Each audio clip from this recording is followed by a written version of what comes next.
The Historical Romances of Georg Ebers. Cleopatra, Volume 1. Translated from the German by Mary J. Safford. Copyright 1894.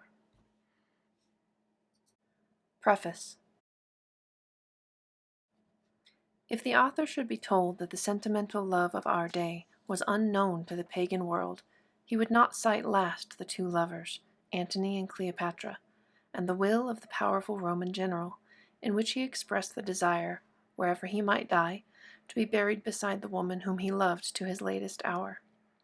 His wish was fulfilled, and the love life of these two distinguished mortals, which belongs to history, has more than once afforded to art and poesy a welcome subject. In regard to Cleopatra, especially, life was surrounded with an atmosphere of romance bordering on the fabulous. Even her bitterest foes admire her beauty and rare gifts of intellect. Her character, on the contrary, presents one of the most difficult problems of psychology: the servility of Roman poets and authors who were unwilling frankly to acknowledge the light emanating so brilliantly from the foe of the state and the imperator, sold it to her disadvantage. Everything that bore the name of Egyptian was hateful or suspicious to the Roman, and it was hard to forgive this woman, born on the banks of the Nile, for having seen Julius Caesar at her feet and compelled Mark Antony to do her bidding. Other historians, Plutarch at their head, explained the enigma more justly, and in many respects in her favor. It was a delightful task to the author to scan more closely the personality of the hapless queen, and from the wealth of existing information, shape for himself a creature in whom he could believe. Years elapsed ere he succeeded, but now that he views the completed picture, he thinks that many persons might be disposed to object to the brightness of his colors. Yet it would not be difficult for the writer to justify every shade which he has used. If, during his creative work, he learned to love his heroine, it was because, the more distinctly he conjured before his mind the image of this wonderful woman, the more keenly he felt, and the more distinctly he perceived how fully she merited not only sympathy and admiration, but, in spite of all of her sins and weaknesses, the self-sacrificing affection which she inspired in so many hearts. It was an author of no less importance than Horace who called Cleopatra non humilis mulier, a woman capable of no baseness. But the phrase gains its greatest importance from the fact that it adorns the hymn which the poet dedicated to Octavianus and his victory over Antony and Cleopatra. It was a bold act, in such an ode, to praise the victor's foe. Yet he did it, and his words, which are equivalent to a deed, are among this greatly misjudged woman's fairest claims to renown. Unfortunately, it proved less potent than the opinion of Dio, who often distorted what Plutarch related, but probably followed most closely the farce or the popular tales which, in Rome, did not venture to show the Egyptian in a favorable light. The Greek Plutarch, who lived much nearer the period of our heroine than Dio, estimated her more justly than most of the Roman historians. His grandfather had heard many tales of both Cleopatra and Antony from his countryman Philotas, who, during the brilliant days when they reveled in Alexandria, had lived there as a student. Of all the writers who describe the queen, Plutarch is the most trustworthy, but even his narrative must be used with caution. We have closely followed the clear and comprehensive description given by Plutarch of the last days of our heroine. It bears the impress of truth, and to deviate widely from it would be arbitrary. Unluckily, Egyptian records contain nothing which could have much weight in estimating the character of Cleopatra, though we have likenesses representing the queen alone or with her son Caesarion. Very recently, in 1892, the fragment of a colossal double statue was found in Alexandria, which can scarcely be intended for any persons except Cleopatra and Antony, hand in hand. The upper part of the female figure is in a state of tolerable preservation, and shows a young and attractive face. The male figure was doubtless sacrificed to Octavianus's command to destroy Antony's statues. We are indebted to Herr Dr. Walther, in Alexandria, for an excellent photograph of this remarkable piece of sculpture. Comparatively few other works of plastic art, in which we here include coins, that could render us familiar with our heroine's appearance, have been preserved. Though the author must especially desire to render his creation a work of art, it is also requisite to strive for fidelity. As the heroine's portrait must reveal her true character, So the life represented here must correspond in every line with the civilization of the period described. For this purpose, we placed Cleopatra in the center of a larger group of people, whom she influences and who enable her personality to be displayed in the various relations of life. Should the author succeed in making the picture of the remarkable woman, who was so differently judged, as lifelike and vivid as it stamped itself upon his own imagination, he might remember with pleasure the hours which he devoted to this book. Georg Ebers, October 5th, 1893. Chapter 1. Gorgias the architect had learned to bear the scorching sunbeams of the Egyptian noonday. Though not yet 30, he had directed, first as his late father's assistant, and afterwards as his successor, the construction of the huge buildings erected by Cleopatra in Alexandria. Now he was overwhelmed with commissions, yet he had come hither ere the hours of work were over, merely to oblige a youth who had barely passed the confines of boyhood. True, the person for whom he made this sacrifice was Caesarion, the son whom Cleopatra had given to Julius Caesar. Antony had honored him with the proud title of King of Kings, yet he was permitted neither to rule nor even to issue orders, for his mother kept him aloof from affairs of state, and he himself had no desire to hold the scepter. Gorgias had granted his wish the more readily, because it was apparent that he wanted to speak to him in private, though he had not the least idea what Caesarion desired to confide, and, under any circumstances, he could give him only a brief interview. The fleet, at whose head the Queen had set sail, with Mark Antony, for Greece, must have already met Octavianus's galleys, and doubtless a battle wherein the destiny of the world was decided had also been fought upon the land. Gorgias believed that the victory would fall to Antony and the Queen, and wished the noble pair success with his whole heart. He was even obliged to act as if the battle had already been determined in their favor, for the architectural preparations for the reception of the conquerors were entrusted to his charge, and that very day must witness the decision of the location of the colossal statues which represented Antony hand in hand with his royal love. The epitrope Mardion, a eunuch, who as regent represented Cleopatra, and Zeno, the keeper of the seal, who rarely opposed him, wished to have the piece of sculpture erected in a different place from the one he favored. The principal objection to the choice made by the powerful head of the government was that it had fallen on land owned by a private individual. This might lead to difficulties, and Gorgias opposed it. As an artist, too, he did not approve Mardion's plan, for though on Didymus's land the statues would have faced the sea, which the regent and the keeper of the seal regarded as very important, no fitting background could have been obtained.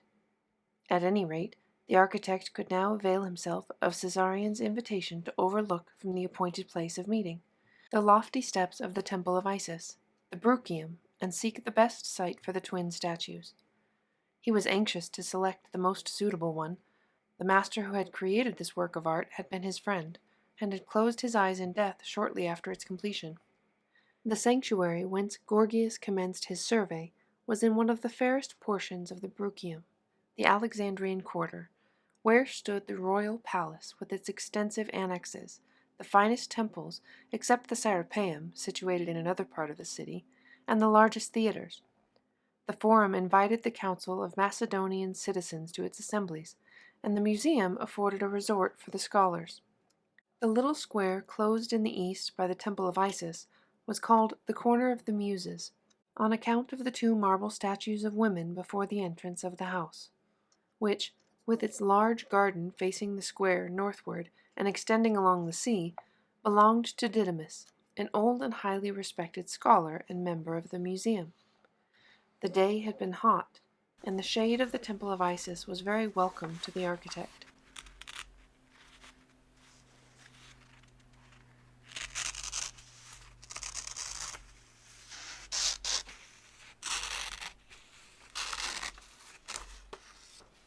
This sanctuary rested upon a lofty foundation, and a long flight of steps led to the cella. The spot afforded Gorgias a wide prospect. Most of the buildings within his vision belonged to the time of Alexander and his successors in the house of the Ptolemies, But some, and by no means the least stately, were the work of Gorgias himself or of his father.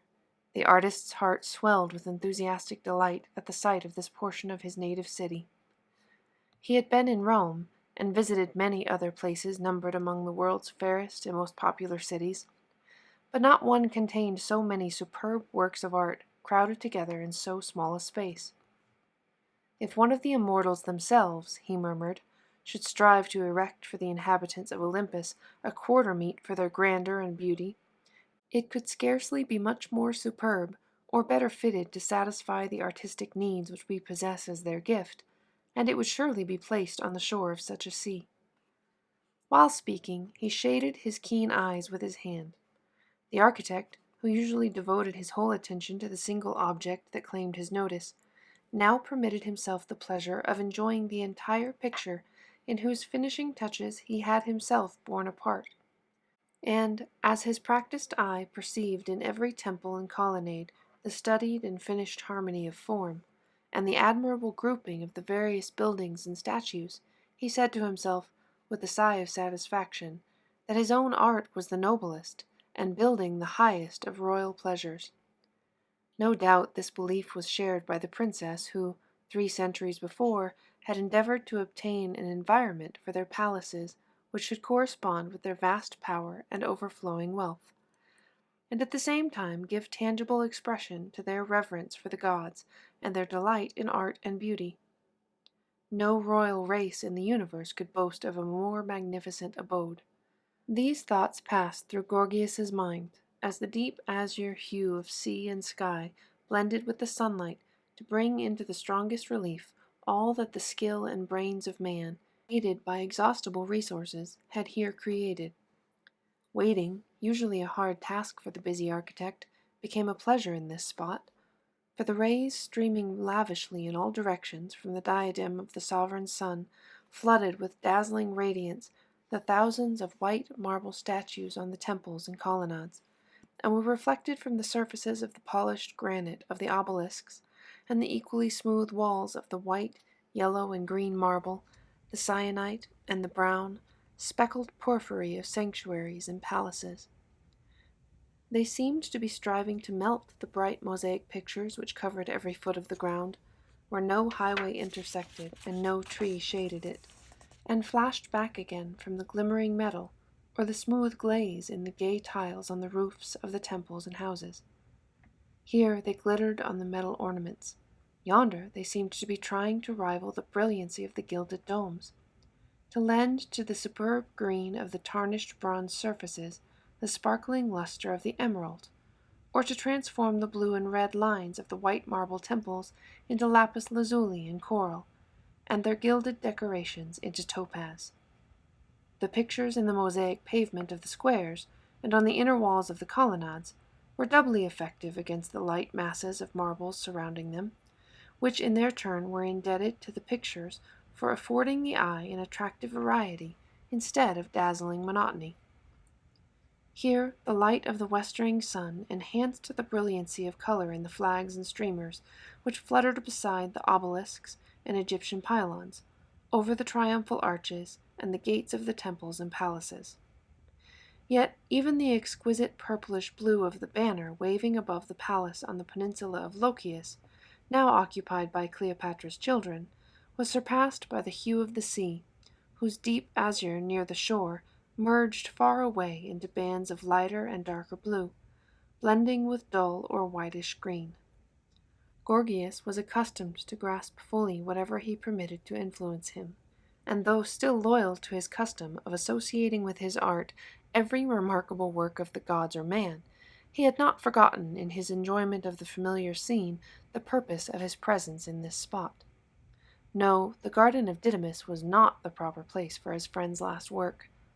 While gazing at the lofty plane, sycamore, and mimosa trees which surrounded the old scholar's home, the quiet square below him suddenly became astir with noisy life, for all classes of the populace were gathering in front of the sequestered house, as if some unusual spectacle attracted them.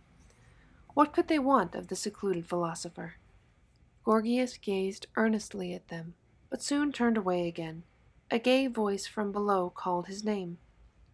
A singular procession had approached the temple. A small body of armed men, led by a short, stout fellow, whose big head, covered with bushy curls, was crowned with a laurel wreath. He was talking eagerly to a younger man, but had paused with the others in front of the sanctuary to greet the architect. The latter shouted a few pleasant words in reply.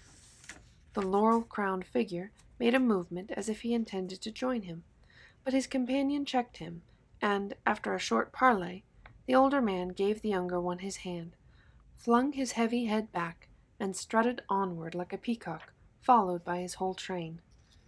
The other looked after him, shrugging his shoulders, then called to Gorgias, asking what boon he desired from the goddess. "Your presence," replied the architect blithely.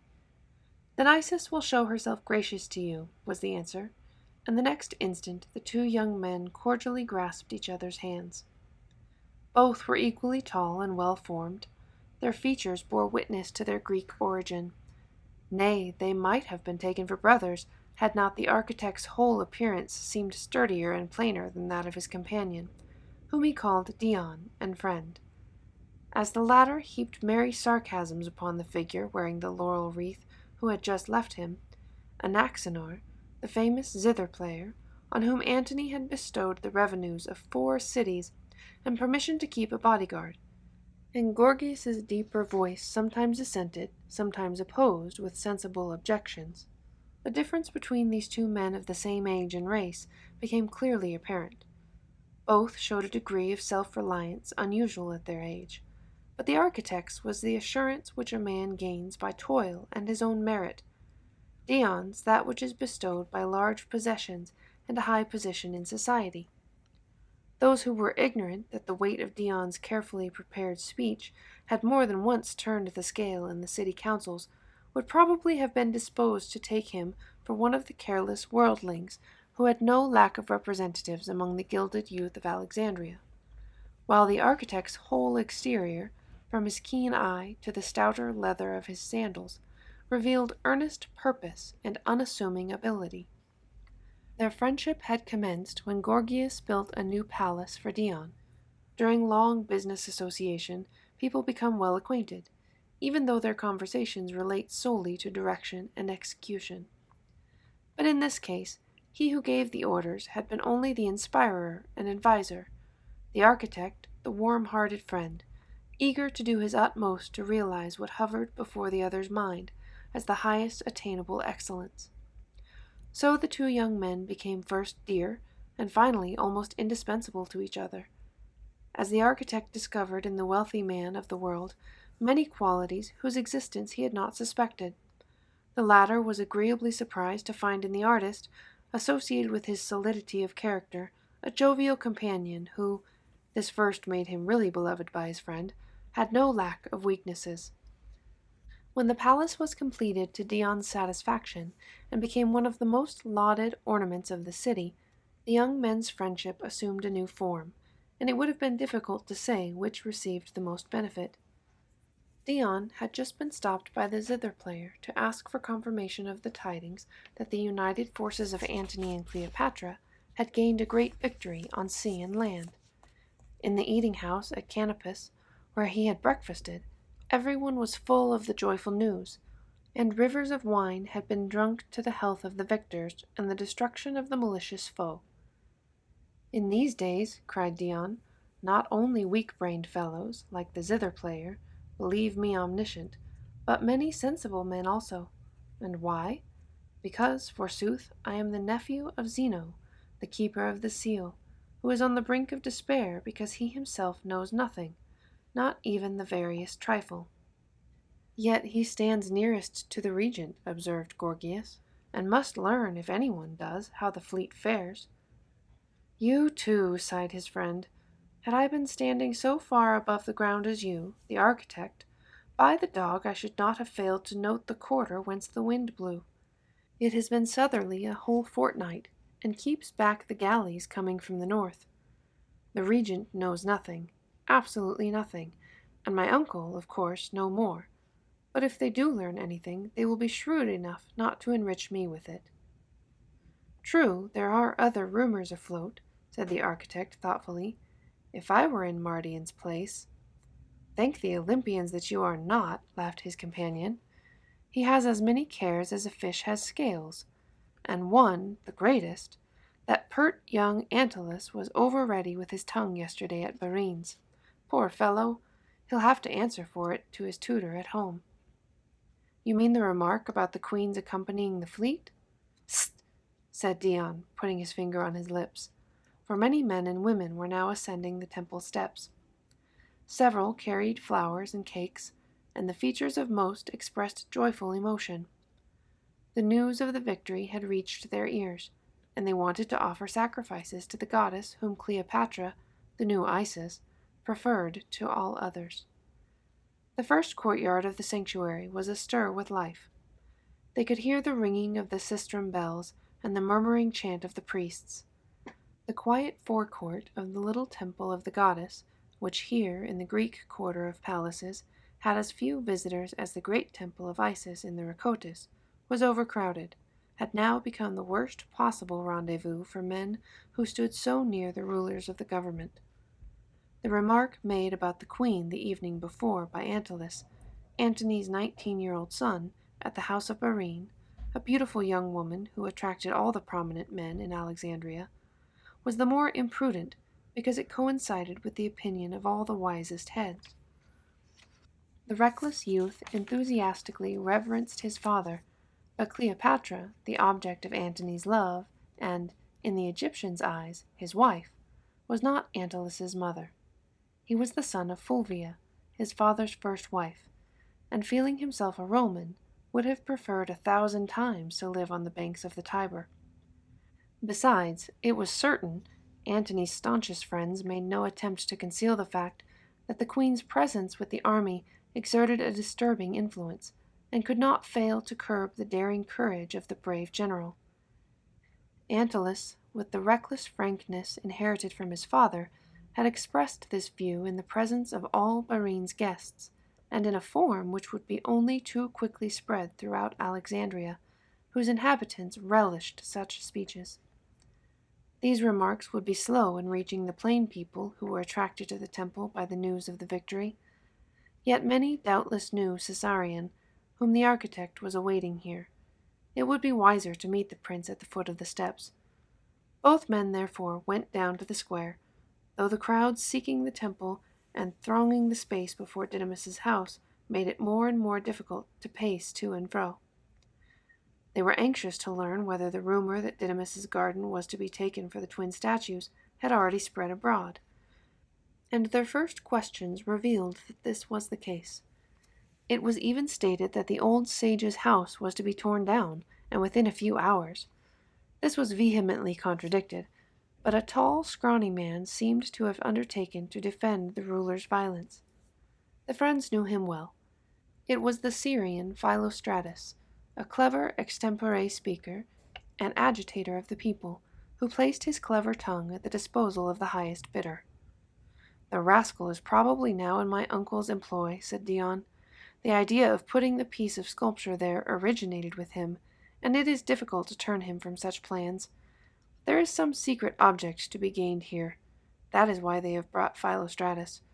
I wonder if the conspiracy is connected in any way with Barine, whose husband, unfortunately for her, he was before he cast her off." "Cast her off!" exclaimed Gorgias wrathfully. "How that sounds!" "True, he did it, but to persuade him, the poor woman sacrificed half the fortune her father had earned by his brush.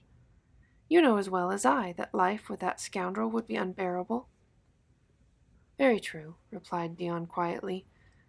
But as all Alexandria melted into admiration after her singing of the Yalamos at the Adonis festival, she no longer needed her contemptible consort. "How can you take pleasure, whenever it is possible, in casting such slurs upon a woman, whom but yesterday you called blameless, charming, peerless? That the light she sheds may not dazzle your eyes. I know how sensitive they are.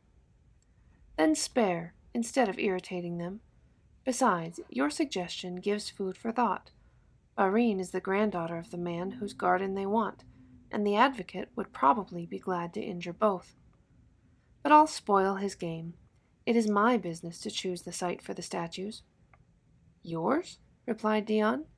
Unless someone who is more powerful opposes you. I would try to win my uncle, but there are others superior to him. The queen has gone, it is true, but Iris, whose commands do not die away in empty air, told me this morning that she had her own ideas about the erection of the statue. Then you bring Philostratus here, cried the architect. I? Asked the other in amazement. I, you, asserted Gorgias.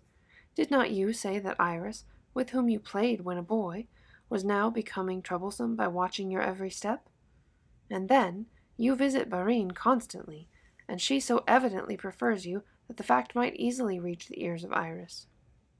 As Argus has 100, jealousy has 1,000 eyes, interrupted Dion, yet I seek nothing from Barine, save 2 pleasant hours when the day is drawing towards its close. No matter. Iris, I suppose, heard that I was favored by this much-admired woman. Iris herself has some little regard for me, so she brought Philostratus. She is willing to pay something for the sake of injuring the woman who stands between us, or the old man who has the good or evil fortune of being her rival's grandfather. No, no, that would be too base, and believe me, if Iris desired to ruin Barine, she need not make so long a circuit. Besides, she is not really a wicked woman. Or is she? All I know is that where any advantage is to be gained for the queen, she does not shrink even from doubtful means, and also that the hours speed swiftly for anyone in her society. Yes, Iris. I like to utter the name. Yet I do not love her, and she loves only herself, and, a thing few can say, another still more. What is the world? What am I to her, compared with the queen, the idol of her heart? Since Cleopatra's departure, Iris seems like the forsaken Ariadne, or a young roe which has strayed from its mother. But stop, she may have a hand in the game. The queen trusted her as if she were her sister, her daughter. No one knows what she and Charmian are to her. They are called waiting women, but are their sovereign's dearest friends. When, on the departure of the fleet, Cleopatra was compelled to leave Iris here, she was ill with a fever. She gave her the charge of her children, even those whose beards were beginning to grow.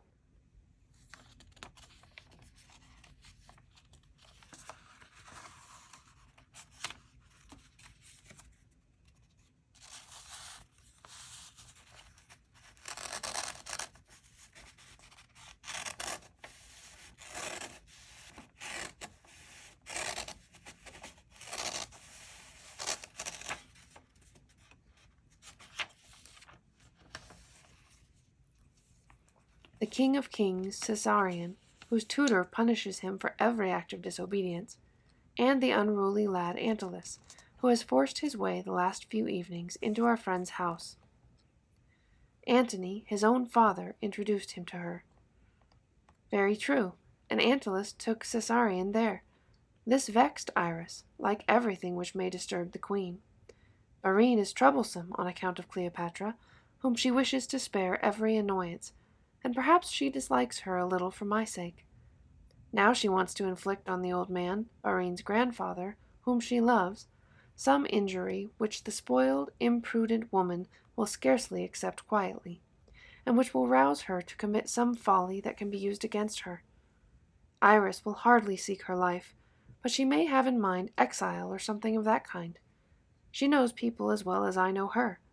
My neighbor and playmate, whom many a time I was obliged to lift down from some tree into which the child had climbed as nimbly as a kitten. I myself suggested this conjecture, yet I cannot credit her with such unworthy intrigues, cried Gorgias. Credit her? Repeated Dion, shrugging his shoulders.